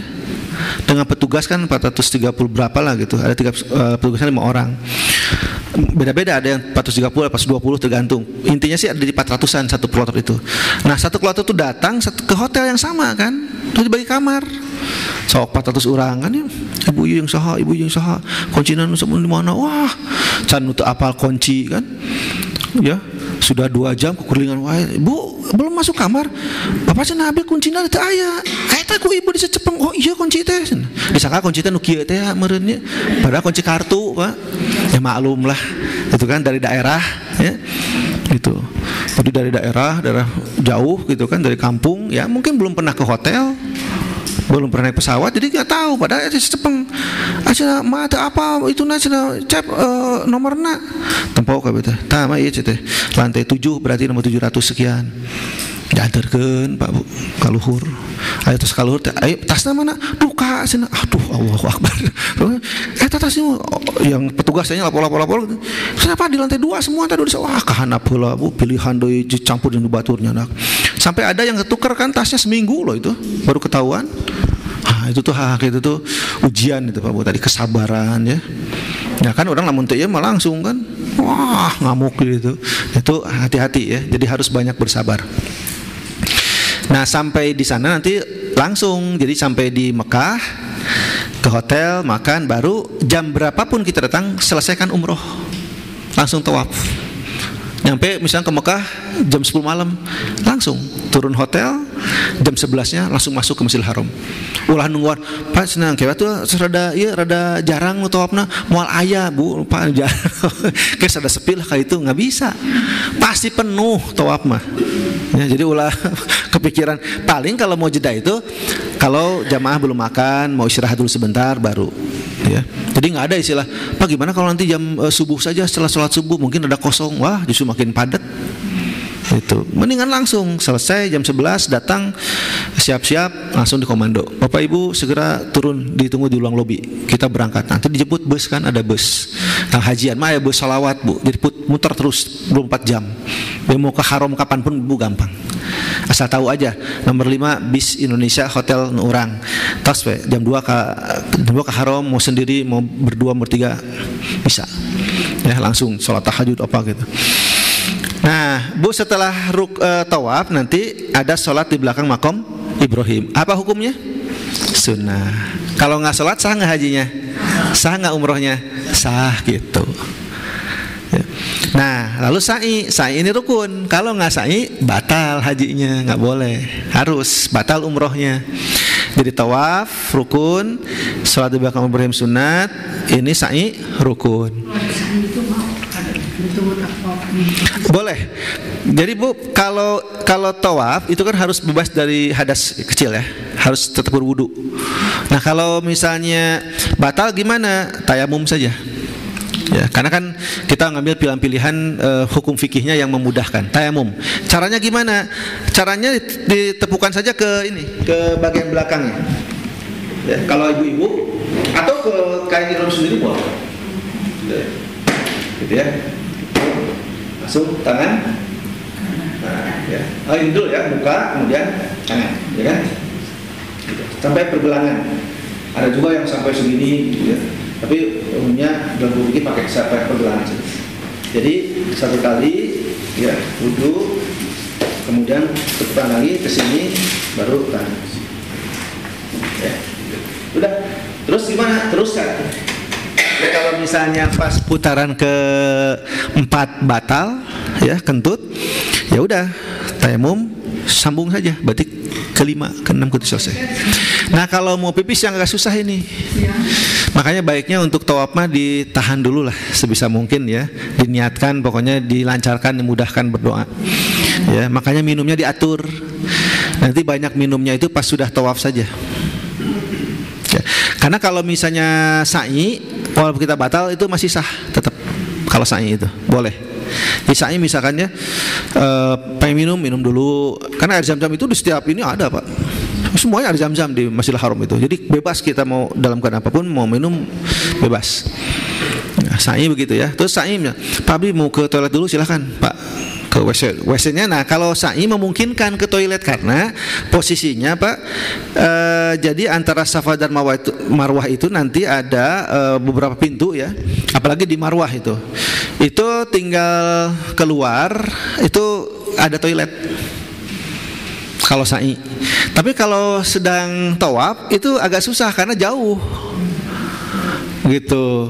Nanti kalau wudu dulu masuk lagi gimana? Terus kan pada saat tawaf itu kita nggak boleh berubah posisi ya. Kan kita keliling itu di kanan kan, ke kiri. Nah jangan sampai si bahu kita terubah, misalkan begini, nggak boleh, batal. Jadi harus dalam keadaan tetap mengelilingi Ka'bah. Sebelah kiri kita itu adalah Ka'bah. Makanya pada saat misalnya ada benda ya jatuh gitu ya, kan nggak usah diambil sekiranya itu berbahaya, udah lepas saja. Kecuali yang sangat penting. Makanya kan jangan sampai membawa benda-benda apa namanya ya perhiasan gitu ya, bising jatuh, gelang, nggak usah gitu. Karena khawatir kalau kita ngambil nanti keinjak sama orang, kan dari belakang penuh Pak Bu. Dan kalau sudah desak-desakan itu kan orang panik biasanya gitu. Nah itu pada panik itulah tenaga itu lebih besar. Itu kan nggak mau dia juga. Wah, nah itu rawan celaka. Makanya kalau lagi tawaf padat ya, Bapak Ibu cukup takbir aja, Allahu Akbar, langsung tangan begini, orang semua lagi nanti diam, udah ngerti gitu. Jadi nggak bakal ngerangsek terus. Ya, kalau lagi kan kadang gini, lagi tawaf nih, ada yang tukang bersih-bersih nih, cleaning service di dalam tuh, kan dia kalau ngebersihin itu Bu langsung Pak, wah dibuat barikade gitu. Coba aja Bu lihat ya kalau umroh atau di TV-TV gitu. Jadi buat barikade sehingga orang yang di dekatnya itu pasti tertahan dulu, karena kan dia ngebersihin dulu, ngepel, tok cepat gitu. Ya. Nah, berarti kan berhenti tuh atau jalan sebentar begini. Nah, di belakang kan terus datang. Nah, ini bertumpuk. Udah bertumbuk agak desak-desak itu udah rada khawatir, panik orang. Allahu Akbar, jangan sampai melukai. Ya, nggak boleh Bapak Ibu pada saat tawaf kemudian kita melukai orang. Mentang-mentang badan kita gede misalkan, itu nggak boleh. Ya, kan Umar bin Khattab itu ditanya sama Nabi, dipanggil waktu mau tawaf. Ya Umar katanya, engkau akan tawaf? Ya Rasulullah. Ya, terus dikasih tahu, hati-hati kata, kamu tidak boleh melukai siapapun. Karena kan tubuh badan Umar tuh gede, gitu. Jadi kamu jangan sampai melukai jamaah, tuh nggak boleh. Ya, jadi orang, nah makanya pada saat orang mencium Hajar Aswad, Bapak Ibu coba lihat itu. Kalau kita niatnya nggak sungguh-sungguh, nggak lurus ya, itu bisa melukai orang kan, karena kita pengen wah cepet-cepet bisa cium Hajar Aswad. Nah itu ya. Jadi wudu tayamum saja. Nanti kalau tahu apa kasai itu kalaupun dalam keadaan kita sudah batal nggak masalah, teruskan saja gitu ya. Nah dan sa'i itu sa'i sendiri rukun ya. Kalau nggak sa'i berarti nggak sah. Nah jadi Bapak Ibu ingat saja ini 4 niat, tawaf, sa'i dan tahallul. Tahallul itu artinya Bu selesainya rangkaian ibadah umroh ya setelah selesai sa'i. Tapi dicirikan dengan bercukur rambut gitu. Tahallul itu makanya nanti cukur rambut pas di Marwah ya.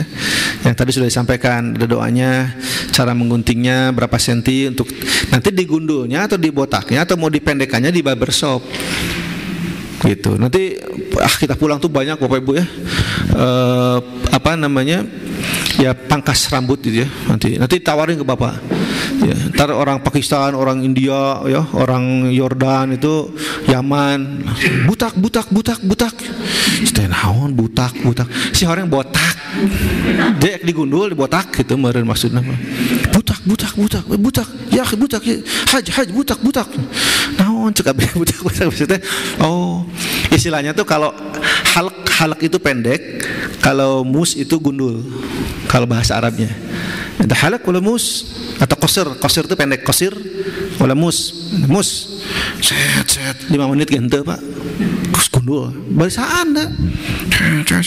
Terus kam 11 real, asyroh 10 real, 10 kalikan 4, wah 40 ribu macam hok deui. Eta tah bu ulah ieu panya ulah sering ngitung lah sing lieur. Eta da kadang-kadang abi ge sok kitu nya eta mempalap itu sabaraha ieu nah 5 real cek eta ieu lauk asin 5 real aduh kela baso 10 nya cenah 12 real baso. Aya baso bari jeung basona bumbu itu we di ditu baso 3 pun salah mahnya mie we udah kecap jeung saos itu 12 real 12 kali 4 tah dikalikeun deui. Cepat 8 euy sakieu. Encan minumna bu tong iyalah pokona namanya mun jajan tong mikir-mikir ieu we. Langsung we. Langsung kebab wahid gitulah. Hantem we. Tang sejauh karek sabaraha dibuka kebab. Luas deui wae. Pokoknya biaya makan itu bu rata-rata 10 realan. Makanya nanti kalau Bapak Ibu infak sedekah karena melanggar kan ada sanksi ya, dam namanya, kena dam. Misalnya kan setelah berihram itu nggak boleh pakai wangi-wangian. Nah ibu bapak sengaja itunya karena di dompet aya wangi-wangian serat. Nah itu udah kena dam. Nggak boleh pakai topi, termasuk ihramnya jangan dikurungkan. Kalau dikurungkan nanti kena dam. Kan nggak boleh merusak tanaman ya. Itu bisa begini Pak Bu, itu kejadian ada ya. Jadi pas mobil busnya itu mogok, esok aya nu gitu ya, mogokan turun kan si jamaah teh. Nah turun itu kan di beberapa tempat mah suka ada pohon-pohon gitu ya, yang kering, cabut daunnya misalkan, itu sama kena dam, nggak boleh. Jadi betapa hebat haji itu mengajarkan lingkungan gitu ya, kemanusiaan, wah sudah luar biasa. Itu maknanya sebetulnya. Nah jadi seperti itu kalau terlanggar kena dam. Nah damnya itu pilih 3. 1 ya menyembelih seekor domba, yang kedua puasa 10 hari, yang ketiga memberi makan pada fakir miskin sebanyak 6 orang gitu. Nah sekarang ukurannya 1 kali makan itu 10 real, berarti 60 real ya. Kalau kena sanksi damnya 60 real bagikan ya. Itu besok melanggar lagi 60 real lagi, minggu harap ngelanggar lagi kena deui. Tutup napas mau oleh-oleh habis, tamat ulah banyak melanggar gitu. Jadi sebetulnya bawa uang itu untuk persiapan kalau kita melanggar, sebetulnya ke situ ya, bukan jangan oleh-oleh gitu. Abang puasa we Pak nyamangga sok di puasa. Soalnya banyak oleh-oleh tinggal 400 real deui. Nah gitu Pak Ibu ya. Jadi tahallul itu berakhirnya atau selesainya rangkaian ibadah umroh dicirikan dengan menggunting rambut. Ya bisa dipahami Bu ya Pak. Nah, nanti tersendirilah tentang ihram itu apa saja yang harus disiapkan. Nah sekarang haji, tertib haji. Nah bedanya haji umroh itu lihat Pak Bu. Tertib haji berihram sama ya. Ini rukun kan karena ngambil niat. Lalu wukuf di Arafah itu rukun Pak. Kalau nggak ke Arafah nggak sah hajinya. Ya harus ke Arafah. Sampai orang sakit pun kan dibawa ke sana pakai ambulan. Ya, karena begitu menentukan ini sah tidaknya karena rukun. Nah kalau mabit di Muzdalifah ini wajib, jumroh Mina ini wajib ya. Nah tahallul setelah jumroh itu masuk rukun ya. Bagaimana kalau sudah botak di umroh, ini kan haji di umroh sudah botak, pas haji dibotak lagi, kumaha tuh kulit nawa ya gitu dikurud. Ya, jangan ditempelkan saja Pak Bu guntingnya sebagai syarat, tempelkan bahwa itu tahallul udah gitu, sah. Jangan sudah gundulnya cukur naon deui gitu, terus saya tempelkan di kulitnya ya, dianggap bahwa kita sedang tahallul selesai, boleh. Secara teknis fikihnya boleh gitu. Ya, sah. Nah lalu tawaf ifadah. Jadi di haji juga nanti ada tawaf ifadah Bu. Setelah wukuf di Arafah, di Mina. Nah tapi tawafnya tidak sekaligus boleh, tidak langsung boleh. Misalkan setelah jumroh ya kemudian pulang ke Mekah lagi 3 hari kemudian setelah istirahat baru ifadah boleh, sah. Hanya saja kalau sudah melaksanakan wukuf, ya kan sudah haji berarti wukuf itu ya. Lalu jumroh sudah selesai, tahalul bahkan. Nah tapi belum ifadah. Yang mesti dijaga adalah hubungan suami istri, itu nggak boleh. Sampai ifadahnya selesai baru boleh berhubungan suami istri. Ya. Kalau belum, jangan. Gitu. Nah jadi ada ifadah, ada sa'i juga biasa. Ini sama aja berulang gitu ya. Pada saat setelah hajian itu nanti. Nah itu, jadi tambahannya cuma satu Bu, Pak, rukunnya itu hanya ini wukuf kalau haji ya, gitu. Keserinya sama tuh, mikot, niat, tawaf, sa'i, tahalul ya, rukun-rukun. Nah cuman di haji ada ini nih, ada wukuf, begitu. Ya. Kalau mengambil batu boleh di Muzdalifah, boleh juga di Mina. Nah ini Bapak Ibu. Ya. Jadi ini Nabi sudah pesankan dalam sebuah hadisnya ya, gitu. Jadi waqa'tu, ya tempat-tempat mikot, ya, itu li ahlil Madinah Zulhulaifah. Aku telah tetapkan katanya tempat mikot itu kalau dari Madinah atau penduduk Madinah yang mau ke Mekah, umroh atau haji, maka niatnya itu di Zulhulaifah, ya, yang disebut dengan sekarang itu tempatnya Bir Ali namanya. Bir Ali ini posisinya ya 3 kilo lah dari Masjid Nabawi. Keluar dulu 3 kilo baru nanti ketemu masjid namanya di situ Bir Ali. Ya. Zulhulaifah tempatnya, kawasannya. Nah dari Zulhulaifah ke Mekah ini 450 kilo lebih. Nah yang kedua ada juga Zuhfah. Zuhfah 87 kilo, tengah-tengah ya. Tapi dari arah yang berbeda ini. Terus Zatu Irqin ini 94 kilo ke Mekah. Ji'ronah 22 kilo, Hudaybiyah 29 tadi ya, kurang lebih. Lalu Yalamlam, Qarun Manazil sama 94 kilo. Tanim yang terdekat itu Tanim, Pak. Bu. Kalau mau mikot, mau niat umroh misalnya ada mau mengumrohkan orang tua, ya. Kita sudah umroh nih. Terus udah istirahat 2 hari, kan masih di Mekah masih lama ya, hajian belum. Pak, saya mau mengumrohkan ini ibu, karena belum umroh ya, mau diumrohkan. Udah meninggal ibunya, iya, sok umrohkan. Nah pas mau umroh itu mengumrohkan ibu atau orang tua sudah meninggal misalnya, atau yang sakit yang tidak mungkin datang ke Mekah. Itu syarat untuk mengumrohkan atau badal haji atau badal umroh itu adalah sudah meninggal. Yang kedua sakitnya keras atau fatal yang tidak memungkinkan bisa ke Mekah. Itu boleh. Itu pun mesti ada izin kalau yang masih hidup. Jangan kita telepon ke Uwa misalnya, Uwa paman kita, wah ini mau diumrohkan sama ponakan, ya, karena dia sakit nggak mungkin lah, karena misalkan tidak bisa jalan ya, lumpuh gitu misalkan, nggak memungkinkan, ya udah. Gitu. Nah nanti dari mana kalau gitu? Dari Tanim, ya mikotnya 5 kilo dari kota, dari Masjidil Haram, naik taksi aja, taksi cegat, naik, ya. Naik taksi ke Tanim itu 20 real 5 kilo Pak, 20 real tuh. Kalikan opat kalikan 80 80 maksud jalan ya, jauh jalan 5 kilo, emang kuat, panas Bu Pak ya. Gitu. Walaupun kita nanti pada saat jumroh itu ya di Mina itu kan 3 kilo bolak-balik 6 kilo sampai 7 kilo itu. Sebenarnya lebih jauh, tapi udah panasnya nggak bakal kuat Pak Bu kalau jalan itu, ya naik taksi biasanya. Nah ini yang terdekat. Tapi kalau hajian itu langsung dari hotel niatnya, gitu ya. Kalau hajian itu pas Bapak Ibu besok kita ke Arafah, nah berarti niatnya dari mana? Dari hotel langsung. Sudah mandi niat labbaik Allahumma hajjan, naik bus ke Arafah. Tapi kalau di luar haji itu kalau mau umroh dia harus pilih salah satu ini, dari mana saja masuknya gitu. Kalau Indonesia Bu, kalau di pesawat itu biasanya kalau nggak lewat Yalamlam lewat Qarun Manazil rutenya itu.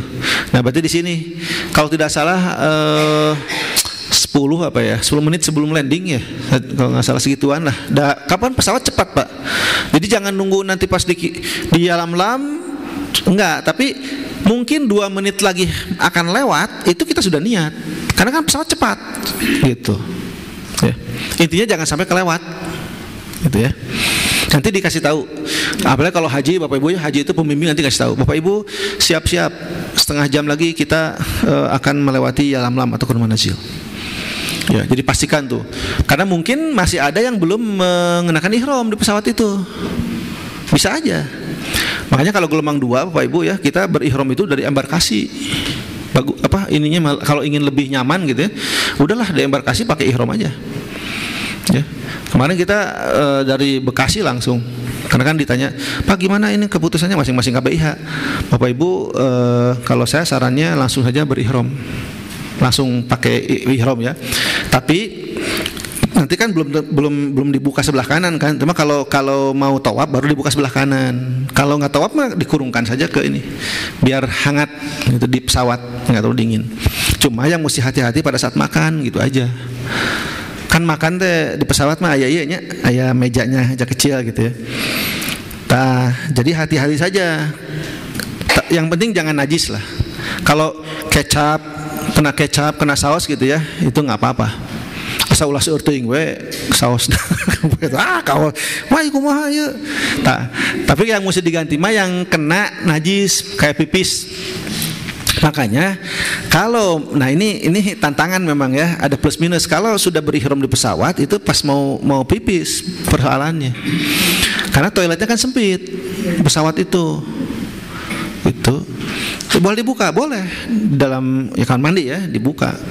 Itu supaya tidak kena najis itu. Kalau kena najis mesti diganti. Makanya kain ihram itu mesti ada serepnya, mesti ada ininya ya, satu lembar. Jadi 2 kan atas bawah, nah beli 1 lagi. Ya, atau 1 setel lagi lah itu dari rumah. Atau di sana nanti pas, atau di banyak mau di sini mau di embarkasi banyak kok yang jualan-jualan gitu. Ya. Nah itu Bapak Ibu ya. Jadi mikot itu di sini. Jadi nggak sembarang gitu langsung niat, nggak, tapi harus sudah melalui tempat-tempat ini. Nanti dikasih informasi, ada kode-kodenya. Oke, itu untuk mikot ya. Nah kemudian ini Bapak Ibu beda haji umroh. Kalau haji 8 sampai 12 Zulhijjah, umroh mah kapan saja ya, selama musim umroh. Nah kecuali pada haji ini nggak ada ya, karena semuanya. Tapi orang yang tidak sedang haji kan bisa saja umroh gitu. Jadi kapanpun kalau ini niat tuh sama ada. Nah tertibnya ini, kalau rukunnya tuh ihram, niat ya, wukuf, tawaf, sa'i, tahallul, tertib. Kalau ini ihram, tawaf, sa'i, tahallul, tertib. Oh maaf, di sini ada yang udah wukuf Arafah betul 2. Ini nggak ada kan umroh. Hukum yang wajib, nah, sama sunnah muakkadah, sangat dianjurkan. Lokasi Masjidil Haram, ada Arafah, Muzdalifah, Mina, Armuna atau Armuzna. Nah kalau di umroh itu hanya Masjidil Haram. Ya. Nah Bapak Ibu, ini pakaian ihramnya ya. Jadi pada saat tawaf dibuka sebelah kanan, tapi kalau tidak tawaf mah dikurungkan saja begini, Pak ya. Dan tidak pakai topi ya. Gitu. La yalbasul muhrimu ya al-qamisa wala imamata, kata Nabi. La yalbasul muhrimu, tidak, orang yang berihram itu enggak boleh memakai komis. Komis itu pakaian kayak kemeja. Wala imamata, dan penutup kepala. Mau peci, mau topi gitu enggak boleh dibuka. Ya. Wala baronisa. Nah, jadi baju yang dicap kayak batik gitu enggak boleh. Atau bertuliskan nama-nama gitu ya. Banyak di sini tulisan. Jadi pakai ya, misalkan kayak ihram tapi ya tulisan. Ya, yang tulisannya misalkan jadi maknanya bisa beda-beda. Nah, pas itu di belakang bobotoh Persib tuh naon cek waktu teh meureun ke hajian bobotoh tulisan tukang teh ya Pangeran Biru Persib nu aing misal enggak boleh. Harus jadi wala baronisa, yang dicap-cap itu enggak boleh. Terus juga wala sarawila, nggak boleh memakai celana panjang kan yang menyepai, kemudian celana dalam, kaos dibuka semua untuk bapak-bapak ya. Jadi nggak mengenakan apapun kecuali 2 helai kain ihram ini ya. Makanya nanti ada caranya Pak ya, bagaimana mengikatnya supaya kuat, bagaimana melipatnya supaya bapak leluasa berjalan, bergerak, dan tidak terlihat aurat kalau misalnya jongkok ataupun mau ruku dan segala macam gitu. Itu ada ya. Nah, dan itu nanti tergantung pada kebiasaan Bapak Ibu ya. Sebab ada saja yang lupa ya, mungkin gitu perasaan teh kan kalau wudu di lembur gitunya kan sok pakai celana kolor mungkinnya, jadi diangkat weh si sarung teh gitu. Aikeur haji kan teu. Nah, itu teh sok aya kejadian di lembur gitu teh. Pas keur wudu si bapak teh aki-aki memangnya geus aduh kurang pendengaran gitu. Jol-jol buka weh si itu teh si diangkat ka luhur. Talikeun kieu wudu weh. Atuh nya di tukang teh ngajorowok kabeh. Ada apa-apa urat wah rame. Ya orang teh eta teh Pak kedah hati-hati. Ya, maklum karena sudah kurang pendengaran gitunya. Ya dimaklum gitu. Tapi kan jadinya aurat terlihat gitu. Kan enggak pakai celana dalam segala macam. Nah, ini harus diwanti-wanti ya supaya benar. Nah, ini jadi Bapak Ibu jadi wala sarawila terus wala masatu za'faron awars wala za'faron. Jadi tidak boleh juga dioleskan minyak wangi kalau sudah niat ya. Jadi pas Bapak Ibu labbaik Allahumma umratan, udah langsung larangan-larangan berlaku. Enggak boleh minyak wangi, enggak boleh bersolek ya. Enggak boleh. Makanya simpan nanti bangsa lipstik, minyak wangi teh pisahkeun tong atas nu kecil. Simpan atas besar lah gitu. Pas ka Mekah teh bisi lupa. Kan perjalanan 6 jam atuh ya udah capek talbiyah berdoa naon deui nya ngalamun muka we eta dompet kecil asa bau set nah eta ya benang we dam ya begitu Bapak Ibu ya. Nanti ada larangannya nih pakaian ihram begini laki-laki perempuan seperti ini. Kalau perempuan itu larangannya cuma 2, la tantaqib wala kufazain, jangan memakai cadar dan tidak memakai sarung tangan. Itu perempuan. Selebihnya perempuan mah mau baju warna apa aja, mau berjahit mah boleh kok. Kalau laki-laki ini 2 helai kain. Bagaimana kalau misalnya arloji ya atau jam tangan begitu ya, kacamata, tas pinggang boleh karena dianggapnya aksesoris. Batu ali boleh. Ya, boleh dipakai. Dan nanti harus terlihat mata kaki ini. Hatal ka'bain kata Nabi. Ya. Jadi hendaklah memakai sendal nanti. Gitu. Karena kata Nabi harus terlihat mata kaki. Kalaupun misalkan nggak ada pakai sepatunya mesti dipotong biar kelihatan mata kaki gitu. Itu kaidah fikihnya begitu Pak Bu. Jadi nanti pakai sendal. Ada kan sendal gunung gitu ya, suka dijual. Atau Bapak Ibu ya sendal biasa aja tapi yang penting tidak menutup jari-jari dan mata kaki gitu. Ya. Kalau perempuan mah bebas, nggak masalah pakai sepatu juga, it's okay. Nah ini talbiyah dan lafaz niat umroh ya, labbaik Allahumma umratan, labbaik Allahumma hajjan, baru labbaik Allahumma labbaik dan seterusnya. Nanti latihannya tadi sudah sama Dede. Nah ini Bapak Ibu larangan-larangan yang berlaku. Nah ini la yalbasul muhrimu al qamisa wal imamata wal baranis wal burnus wal sarawil wal thauba masathu waras wal za'faran wal khuffaini. Nah ini illa an yajida na'lain falyaqtahuma hatta yakuna asfala minal ka'bain. Janganlah seorang muhrim memakai gamis, imamah itu tadi topi ya, burnus yang di stak celana, pakaian yang terkena waras minyak wangi atau za'faron, dan tidak memakai kaos kaki kulit kecuali jika tidak mendapatkan sendal tuh. Maka hendaklah memotongnya sampai menjadi di bawah 2 mata kaki kelihatan ya. Ini Bukhari Muslim hadis. Ya. Nah kan ini Umar bin Khattab nanya tuh, ya Rasul pada saat kita berihram itu apa yang mesti dipakai katanya untuk seorang yang berihram begini nih. Jadi untuk laki-laki larangannya nih memakai pakaian berjahit, menutup kepala, memakai alas kaki. Perempuan tidak mengenakan cadar dan tidak menutup kedua telapak tangan. Nah selebihnya itu sama, tidak boleh memakai wangi-wangian, perempuan laki sama. Terus memotong rambut atau bulu pada badan tidak boleh. Ya, misalnya Bapak Ibu teh, Bapak misalnya ke dina mobil ya, perjalanan ke Mekah sudah ihram, sudah niat di jalan teh, beri subhanallah walhamdulillah atau beri zikir teh, kikituan cabut hiji benang, tak eta berarti dam kena, nggak boleh, ya. Gitu. Makanya kan boleh mencukur kumis dulu, boleh mencukur jenggot dulu kalau kita perlu ya, gunting kuku sebelum berihram. Bisi kita kan ke di jalan teh bari kieu subhanallah walhamdulillah benang tah.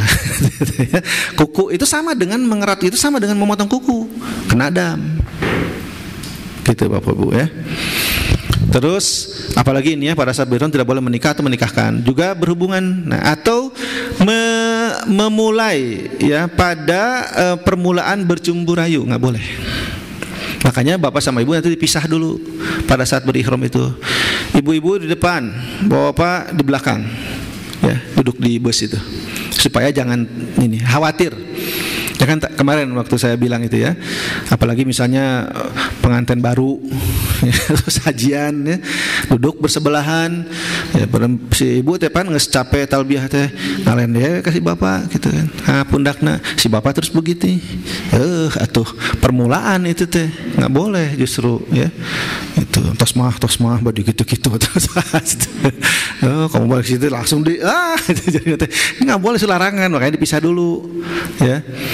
Gitu. Nah, terus memburu binatang nggak boleh, menebang atau merusak pohon nggak boleh. Nah ini, ya, wala rafatha, wala fusuqa, wala jidala fil hajj, itu nggak boleh. Jadi jadi kata-kata yang mengarah pada pornografi pun nggak boleh. Awas bapak-bapak, karena ini suka kebiasaan ya. Karena ada satu orang yang memulai, biasanya suka ditembal, gitu. Biasa misalnya sudah ihram, celetuk si bapak itu di depan, cenanya secara biasa tuh pakai celana teh, gitu. Sah di belakang teh langsung, nya cenah saya ge asa kumaha ieu teh, wah jadi rame. Itu mengarah pada pornografi, nggak boleh, ya, kena sanksi nanti. Kalau ada yang begitu diamin aja, Pak, sos istighfar gitu. Dan nanti juga kalau misalnya bapak memastikan ini ihramnya gimana, bener nggak, itu kan dites, dicek sama pembimbing. Gitu. Biasanya kalau saya gini, Pak, sudah semua dilepas? Tos Pak, deketan weh, siwit saeutik, kandel keneh ya, buka gitu. Berarti masih make dia lupa, oh iya.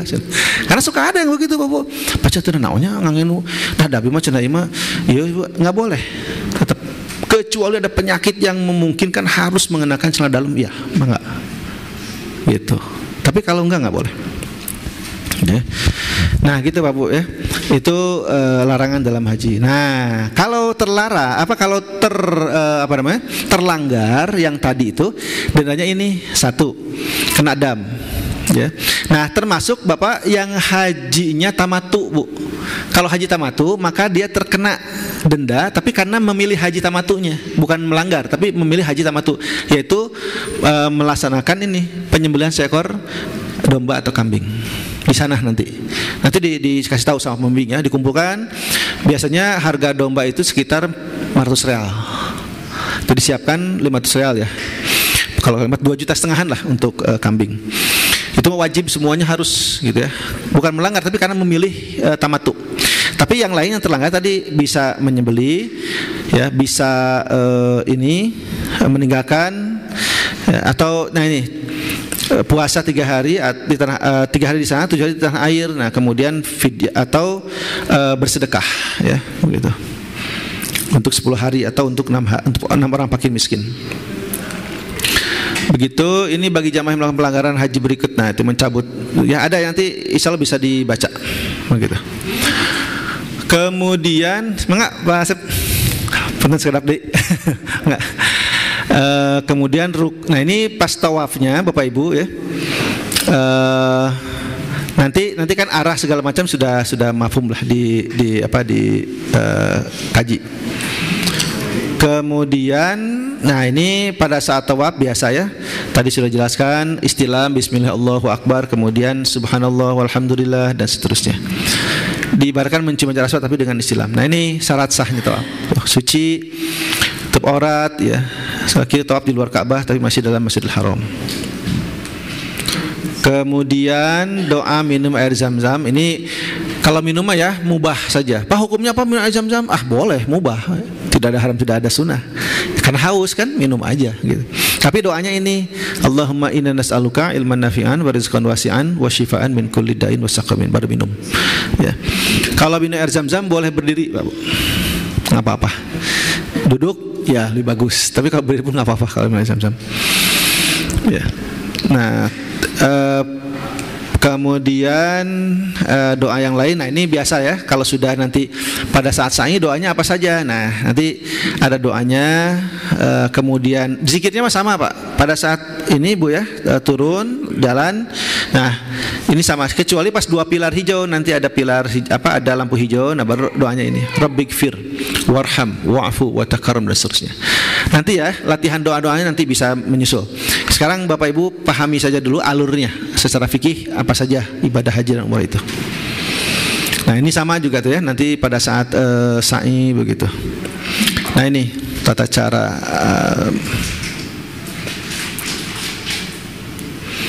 Kemudian, nah tahallul potong rambut nanti ada doanya ya. Ada pendek, ada digundul. Ini pelaksanaannya tawaf dan sa'i hanya di sini. Nah ini Bapak Ibu ya, nanti kalau sudah haji perjalanannya akan begini. Jadi Mekah. Nah ada yang ke Mina dulu, ada yang langsung ke Arafah Bu. Ada dua. Ya, jadi kalau Bapak Ibu nanti mendengar ada yang ke Mina dulu, yaitu berarti di masalah fikih saja perbedaan. Misalnya ya dari Persis, dari saudara-saudara kita yang Persis di Istiqomah itu ke Mina dulu. Terus Dar Tauhid, Agim, sebagian ada yang ke Mina, sebagian langsung ke Arafah. Itu mah tergantung keyakinan ini ya, hukum ibadah fikihnya aja lah. Tapi dua-duanya sah, ya sah. Kalau Nabi memang ke Mina dulu Pak Bu. Tapi waktu ada sahabat, ya Rasulullah, kami membawa perbekalan. Bagaimana kalau kami langsung ke Arafah katanya? Enggak tarwiyah, enggak kesini dulu. Kata Nabi, la haraj, silahkan, boleh kesini. Karena dulu maka Mina dulu kenapa? Karena ngambil air di sini Pak. Karena sumber airnya di sini, baru ke Arafah.